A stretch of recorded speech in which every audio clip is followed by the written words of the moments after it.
Joanna? Joanna Manase?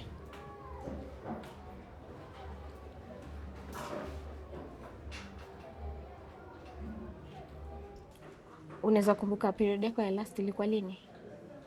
Siko sure. Nimeskip a few times but huwa nina spot. That is not a good sign. Na sasa ulikuwa unangoja nini? Umekuwa ukifeel kama unachoka haraka, unafeel kizunguzungu. Kwanza this week. Na sasa ulikuwa tu umekaa. Umezubaa tu.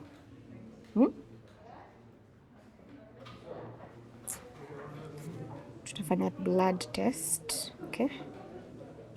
So, no, currently your body is working overtime. So unahitaji iron. Then iron supplements na folic acid. You take them daily as recommended. Sawa? Na una make sure unakula. Sawa? Will you find out lini? I think like 3 months ago. Nilikuwa nadhani niko na time.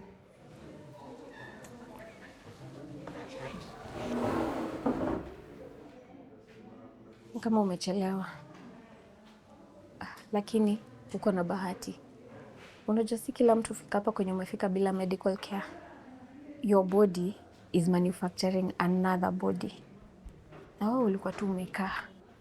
Hai. Joanna, kwani hujipendi?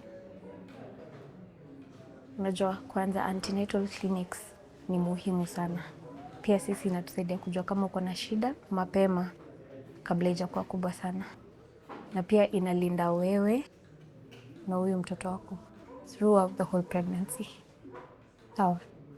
Hata hizi clinics zinatusaidia kuangalia health yako na mtoto wako kila mwezi. But lazima ukuwe consistent. Sawa?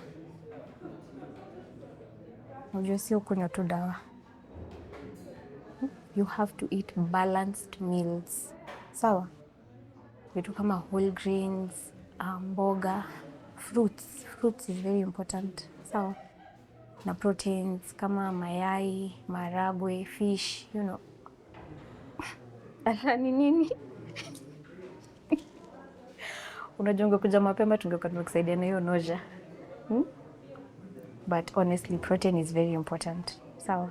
Hiyo ndio inakupatia wewe na huyu mtoto wako nguvu. Ama unafikiria huyu mtoto tu atamea tu ukikula sukuma na maji kila siku? Joanna, usiogope sana. Sawa? Hii si kesi, ni safari.